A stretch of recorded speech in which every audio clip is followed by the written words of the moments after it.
Hey there Seeker, welcome back to Wild Lotus Tarot and to your weekly tarot reading. I'm going to be back with you face to face really soon. I have been pretty sick over the last week, so I'm still recovering but finally feeling much better. Guys, please do like, share, comment, subscribe. It really helps the videos go further in an algorithm that's not really that supportive of small channels like myself. I would greatly appreciate that. Also, all the links that you need are below the video should you want to follow my social media. You can find me on Facebook, Instagram and on TikTok. Also the link to my website should you want to arrange a personal reading, you can do that as well. Also have the info on the decks that I use and the music in my tracks as well, as I often get asked about that. So let's go to your reading, guys. Have a wonderful week. Bye for now. Hi there Virgo, welcome back to Wild Lotus Tarot and to your weekly tarot reading for March 15th through to the 21st. Virgo, let's see what may be on the cards for you. Getting started here with the Work Your Light Oracle. I'll be then going to the Moonchild Tarot for a lead tarot energy and using the Rider-Waite and the Star Child Tarot Akashic for the tarot positions. Okay, we've got Answer the Call. What is your soul calling you to do, Virgo? So sometimes it's just that feeling within us that we have a higher purpose to reach, that we might be feeling the call or the pull to another place, that maybe what we're doing now just isn't it, that there's something else we need to do to achieve. And maybe that's because, you know, where you are now, there is something that isn't in alignment for you. So this really is a reminder, Virgo, to start moving towards it. And if you don't know what that calling is, begin to release what doesn't feel right, what doesn't feel in alignment, to create the space for that to come in. So there could be a bigger purpose call there. And I've got Anna, grandmother of Jesus, seeding the light, laying foundations, divine plan. Yeah, because within you, Virgo, you're kind of feeling that maybe your divine plan lies somewhere else, or maybe you're a little bit not quite on timeline. I love this card because it's kind of like a divine orchestration card. It says that there are things happening behind the scenes. Stars are aligning for you and maybe a new foundation is being laid, and then we kind of go through like a quantum leap or a shift onto that. So sometimes we kind of feel like, oh, I've got this feeling of this calling, I don't know what it is, I don't really know what to do, nothing's really moving in my life, and then all of a sudden there's this period of alignment where things line up and you kind of get pulled into that calling. So you might be going through something like that. I'm going to take the one that flipped. Did you see what it was, Virgo? It is the Death card. Look how beautiful the imagery is in this card.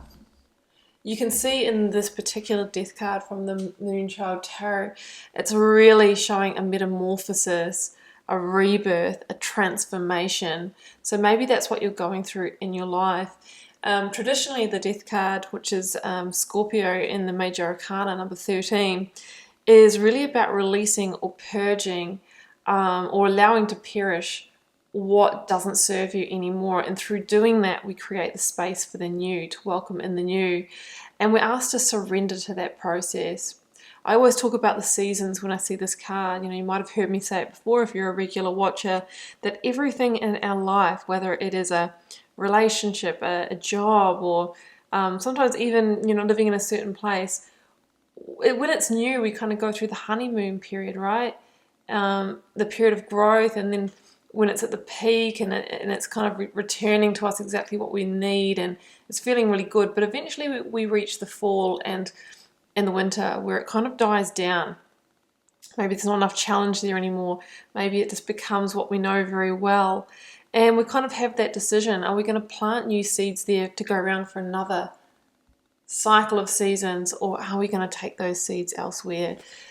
So there could be a big release that you're coming up against, and it's generally a cyclic release, releasing a whole pattern or way of being.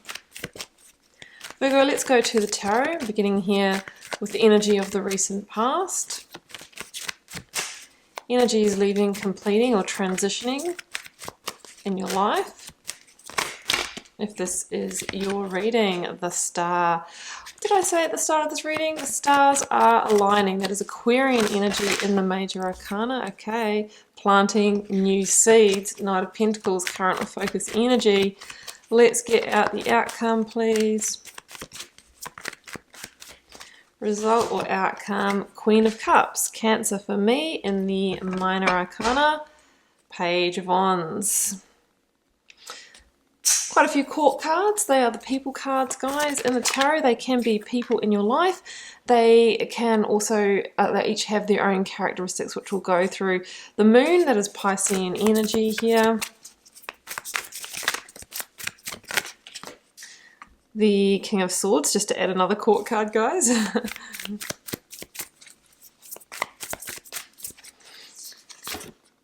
And the Queen of Swords. So many court cards, guys. So it can be in our relationships when we get a tarot pair like that, the Queen of Swords and the King of Swords. So for some of you, this will be in your relationships. I'm going to grab another card for each of those. Another Page of Wands. Okay. Okay. Can we have one for this? The Fool. Okay. Strength, Leo energy at the bottom of the deck, Virgo.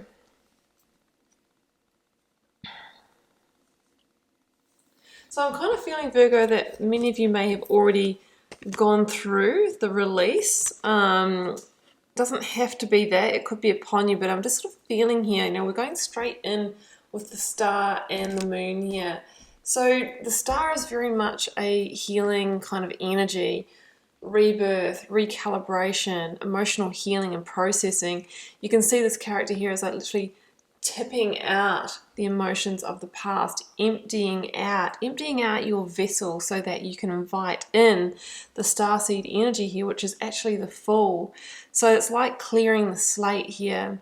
These 7 white stars are said to signify the chakras in the body and kind of energetic healing and alignment. So some of you might have been going through some kind of awakening or energy healing or something like that. But with the star in the reading, there is a real sense of now being moved towards your divine wishes, and I feel like you have created the space for that. Of course, we are in Pisces season at the moment, and we have the moon card here. So for me, this is kind of an indicator that things are playing out in divine timing. The moon can mean many things, but one of the meanings really is hidden blessings. So even though you've kind of gone through this kind of release, you're being reminded that it is actually a hidden blessing, and things are playing out as they are meant to as well. So that's what I'm feeling with that. I've got the Strength card here, which for me is just that reminder to keep on going. You know, have the strength and courage, the determination, the resilience and the persistence to keep moving forward. Make sure we coax any kind of overthinking, overanalyzing, ego mind under control, so that we can really hear the guidance of your intuition, your higher self. The moon also links into our intuition. So you're kind of being guided forward to whatever this calling is.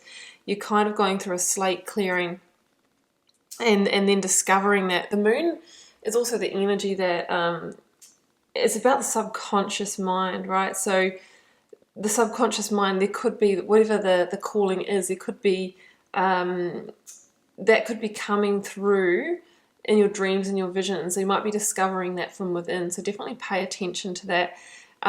Just with a message about the ego mind as well, sometimes the moon can indicate, anxieties, or, when our overthinking kind of turns into paranoia. So it's just an important reminder for some of you to stay grounded as well. Stay grounded in the earth plane. Make sure you're doing your meditation, self-care, and all of that kind of thing. So there is vulnerability here as well. When we do release, maybe you've released a relationship, maybe you've released a job that is a big part of your identity, we can really feel stripped bare. There's a sense here that you are shedding skins as well, Virgo. So here we have the Fool, called Starseed here, the King of Swords and the Knight of Pentacles. Yeah, I love this combination. So first of all, there is a sense of coming into clarity, having this really open vista and kind of being able to see exactly maybe where you are in your life, what's led you to now, and also with a vision into the future as well from this present moment. The King of Swords is about that eagle-eye perspective, maybe doing some reflecting with hindsight and realizing that you might have gone through a release or a purge, but you can see now like that it is moving you towards a calling, towards your divine wishes. It is a card of alignment and truth, so you are aligning more greatly to that, and it's also a card of transformation, so that's what I'm really feeling with those. And here we have this kind of indicator that this is the week, Virgo, where it might be time to start planting the seeds of the new. This is the Fool here, and the Fool asks you to take a bold move forward with something, whatever it is. This could be a relationship, this could be a new job, could be a new course of study. It's a general reading, guys, you can relate it to your situation. But we're asked to move forward boldly without really worrying about the end result, where we're heading, the destination. It's about trusting your instincts and moving forward anyway, in the direction of your truth in your rebel heart. It's slowly but surely though, because the Knight of Pentacles is not a fast-moving energy. It asks you to have patience and start laying a new foundation, step by step, slowly, surely, efficiently, and methodically. So that might look like, okay, I've actually decided that my true calling is that I want to become, you know, a tarot reader. So you might be signing up for a tarot course and beginning to chip away at learning how to do that. So obviously it's going to be a process, and you're going to need to go on a journey with that. So the Knight of Pentacles knows that, you know, you need to take the seed and plant it in the land, work the land, nurture it, put the energy, the time, effort, and energy into it. And in the next season, not now, but in the next season, it will yield the harvest that you are looking for. So it's about long-term growth and investing in that. But they're saying that it starts now. There is some kind of leap into it this week. So in the outcome position, Queen of Cups, Queen of Swords, and Page of Wands. With all the Queen and King energy here, you know, you're really being called to step into your power, Virgo. This is really about taking charge in your life now. The Page of Wands for me, and this is not the traditional meaning, but this is my meaning of this particular card, is kind of a transformative energy as well. You can see this Page of Wands is kind of looking over their shoulder at, you know, where you are now and going, well, you know what, it's been really good up until now. I've learned what I've needed to learn. But after going through this purge, I am now knowing that I need to step into the Stargate, you know, into the new. It's almost like a chrysalis of transformation. So it's about crossing the threshold into the new towards this new calling here. That's what I see in that card. Armed with the vision of the Queen of Swords and the King of Swords, there is a sense of justice here as well, karmic balancing, bringing things into balance in your life after the purge, after the release. The Queen of Cups says that you are coming into a place of greater emotional balance after the processing of the star, feeling grounded, feeling like, you know, you can hold yourself when the emotions get high and connect to your intuition and empathy and compassion and all things heart that come with the Queen of Cups. And, you know, the Leo energy here we have as well is energy of heart. So it's an energy of like emotional intelligence and really using that to guide your strategic decision making forward to your truth. And let's not forget, Virgo, that we have the other hit of the Page of Wands here as well. And you can see here from the rider version of this card, this is about once you step through this portal where you've kind of acknowledged what you're leaving behind and you're planting these new seeds, you're going to discover the new growth. The growth that is aligned with your passion and your purpose and what lights you up. So you might be kind of feeling, up until now, there might have been a little period where you've kind of felt a bit like you're out in the desert and nothing's really been happening. But it's saying if you plant a critical seed this week, Virgo, that will start growing quite quickly, and it's going to guide you and lead you into the next part of this path. But we need to be the Fool this week and have the strength and courage to take those first tentative steps on the path, and then soon you'll be called to boldly move forward. Okay, Virgo, well, I'm going to leave it there for you, and I do hope you enjoyed this reading. Keep in mind it's a general reading for the collective, may or may not be your message this time round. Drop me a comment if you're called to share. I do read them all, guys, and try my best to interact with you all over there as well. Helps me get to know you, connect with your energy, and see what's happening out there in the collective. It's been a pleasure to read your cards today, Virgo. I'll see you back here next week for another one. Bye for now.